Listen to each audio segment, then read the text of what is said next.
আসসালামু আলাইকুম ওয়ারহমতুল্লাহি ওয়াবারাকাতুহু। জাহিলিয়াত বলতে আমরা শুধু অশিক্ষা বা অজ্ঞতাকেই বুঝি না। জাহিলিয়াত আসলে একটা নৈতিক অন্ধকার, এমন একটা সমাজ যেখানে অন্যায়টাই যেন নিয়ম, সত্যকে অবহেলা করা হয়, আর ক্ষমতা মানেই জুলুম করার একটা হাতিয়ার। তো প্রশ্নটা হলো, এমন ঘোর অন্ধকার একটা সমাজকে ইসলাম কিভাবে পরিবর্তন করল? কিভাবে সেই জাহিলিয়াতের গভীর থেকে একটা সম্পূর্ণ নতুন সভ্যতার জন্ম দিল? সেই পরিবর্তনটা কি তলোয়ারের জোরে এসেছেও, নাকি কোনো রাজনৈতিক শক্তি বা সামরিক ক্ষমতা দিয়ে? না, এর কোনোটাই নয়। ইসলামের এই যে বিপ্লব, এর শুরুটা কিন্তু এভাবে হয়নি। এই বিপ্লবের শুরু হয়েছিল মাত্র একটা শব্দ দিয়ে, ইকরা, অর্থাৎ পড়ো। চলুন আমরা এই একটা শব্দের গভীরে যাই আর বোঝার চেষ্টা করি কিভাবে এই ঐশী নির্দেশ একটা নীরব বিপ্লবের সূচনা করেছিল। আল্লাহ তাআলা সর্বপ্রথম যে আয়াতগুলো নাজিল করেন তা হল ইকরা বিস্মি রব্বিকাল্লাযী খালাক, খালাকাল ইনসানা মিন আলাক, ইকরা ওয়া রব্বুকাল আকরাম, আল্লাযী আল্লামা বিল কলম, আল্লামাল ইনসানা মা লাম ইয়ালাম। এর অর্থ হল, পড়ুন আপনার রবের নামে, যিনি সৃষ্টি করেছেন। তিনি মানুষকে সৃষ্টি করেছেন জমাট রক্ত থেকে। পড়ুন, আর আপনার রব মহিমান্বিত, যিনি কলমের সাহায্যে শিক্ষা দিয়েছেন। তিনি মানুষকে তা শিখিয়েছেন যা সে জানত না। এটা সূরা আল আলাক আয়াত 1 থেকে 5। অর্থাৎ সমাজ বদলের প্রথম যে শর্ত, সচেতনতা, তার শুরুটাই হল জ্ঞান দিয়ে। এখানে কিন্তু একটা বিষয় খুব গভীরভাবে লক্ষ্য করার মতো। আল্লাহ সুবহানাহু ওয়া তাআলা শুধু বলেননি পড়ো, তিনি বলেছেন তোমার রবের নামে পড়ো।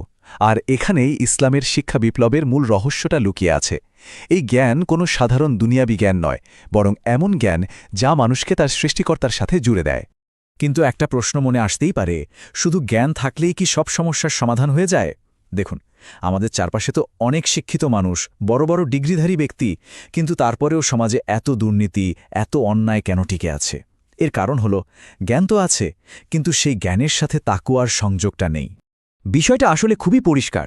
যখন জ্ঞান তাকওয়া ছাড়া হয়, তখন সেই জ্ঞানই হয়ে ওঠে দুর্নীতি, অন্যায় আর শোষণের সবচেয়ে বড় হাতিয়ার। কিন্তু যখনই জ্ঞানের সাথে তাকওয়া অর্থাৎ আল্লাহ ভীতি যুক্ত হয়, তখন সেই একই জ্ঞান থেকে জন্ম নেয় ন্যায় বিচার, সততা এবং মানুষের সেবা করার মানসিকতা। ইসলাম সবসময় জ্ঞানকে অনেক উঁচুতে স্থান দিয়েছে।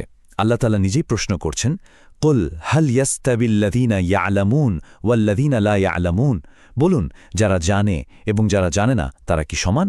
এটা সূরা আজ-জুমারের 9 নম্বর আয়াত। স্পষ্টতই তারা সমান হতে পারে না। আরেকটা জায়গায় আল্লাহ খুব সুন্দর একটা উপমা দিয়ে বলছেন, ওয়ামা ইয়াস্তাবিল আ'মা ওয়াল বাসীর।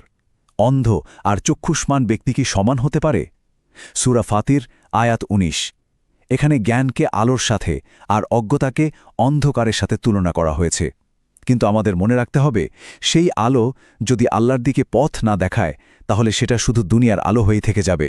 জ্ঞানের সাথে যে জিনিসটা থাকাটা অপরিহার্য, সেটাই হলো তাকওয়া। আর তাকওয়ার মূল ভিত্তিটা কি?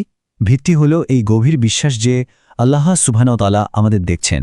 যেমনটি তিনি বলেছেন, ইন্নাল্লাহা কানা আলাইকুম রাকিবা, নিশ্চয়ই আল্লাহ তোমাদের উপর সদা পর্যবেক্ষক। এটা সূরা আন-নিসার 1 নম্বর আয়াত। রাসূলুল্লাহ সাল্লাল্লাহু আলাইহি ওয়াসাল্লাম এই অনুভূতিটাকেই খুব সুন্দর করে ব্যাখ্যা করেছেন ইহসান হিসেবে। তিনি বলেছেন, তুমি আল্লাহর ইবাদত করো এমনভাবে যেন তুমি তাকে দেখছ, আর যদি তুমি তাকে নাও দেখো তবে তিনি তো তোমাকে দেখছেন। সহিহ বুখারী ও সহিহ মুসলিমে বর্ণিত এই হাদিসটি হল তাকওয়ার বাস্তব রূপ। ইসলামের ইতিহাসে জ্ঞানের গুরুত্বের এমন একটা উদাহরণ আছে, যা শুনলে আজও আমাদের অবাক হতে হয়। একবার চিন্তা করে দেখুন, বদরের যুদ্ধের পর কিছু বন্দী ধরে আনা হল। মদিনার মুসলিমরা তখন আর্থিকভাবে খুবই দুর্বল, চাইলে অনেক অর্থ মুক্তিপণ হিসেবে নেওয়া যেত। কিন্তু আমাদের নবী সাল্লাল্লাহু আলাইহি ওয়াসাল্লাম ঘোষণা দিলেন, যে বন্দী 10 জন মুসলিম শিশুকে লেখাপড়া শেখাবে, তাকেই মুক্তি দেওয়া হবে। যুদ্ধবন্দীর মুক্তিপণ হল শিক্ষা।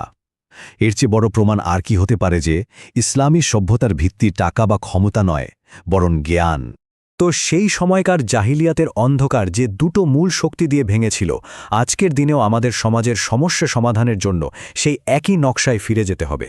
আর সমাজ পরিবর্তনের সেই দুটো ভিত্তি হল, প্রথমত জ্ঞান ও শিক্ষা, আর দ্বিতীয়ত তাকওয়া ও চরিত্র। আমাদের সন্তানদের পড়াশোনার ব্যাপারে সর্বোচ্চ গুরুত্ব দিতে হবে, কারণ আগামী দিনে সেই জাতি এগিয়ে যাবে যাদের প্রতিনিধিত্ব বিশ্ববিদ্যালয়, গবেষণা আর প্রশাসনে সবচেয়ে বেশি থাকবে। কিন্তু মনে রাখতে হবে শুধু বড় বড় ডিগ্রি কিন্তু সমাজকে বাঁচাতে পারে না, এর সাথে দরকার তাকওয়া। আল্লাহ তাআলা বলেন, ইন্না আকরামাকুম ইনদাল্লাহি আতকাকুম, নিশ্চয়ই আল্লাহর কাছে তোমাদের মধ্যে সবচেয়ে সম্মানিত সেই ব্যক্তি যে তোমাদের মধ্যে সবচেয়ে বেশি তাকওয়াবান। এটি সূরা আল হুজুরাতের ১৩ নম্বর আয়াত।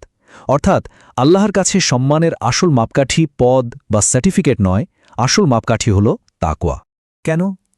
কারণটা খুব পরিষ্কার। একজন মানুষ যার অন্তরে তাকওয়া আছে, সে ক্ষমতা পেলে জালিম হয় না, অর্থসম্পদ পেলে দুর্নীতি করে না, এমনকি যখন তাকে কেউ দেখছে না, একা থাকলেও সে অন্যায় করে না। কারণ তার হৃদয়ে সবসময় এই বিশ্বাসটা জীবন্ত থাকে যে আল্লাহ তাকে দেখছেন।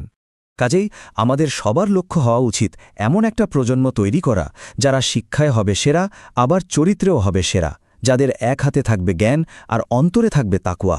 আর এই মহৎ যাত্রার শুরুটা হবে সেই প্রথম ঐশী নির্দেশ দিয়ে, ইকরা, পড়ুন আপনার সৃষ্টিকর্তার নামে। আর এটাই হলো জাহিলিয়াতের অন্ধকার থেকে বেরিয়ে আসার একমাত্র পথ। এটাই হলো একটা সত্যিকারের নৈতিক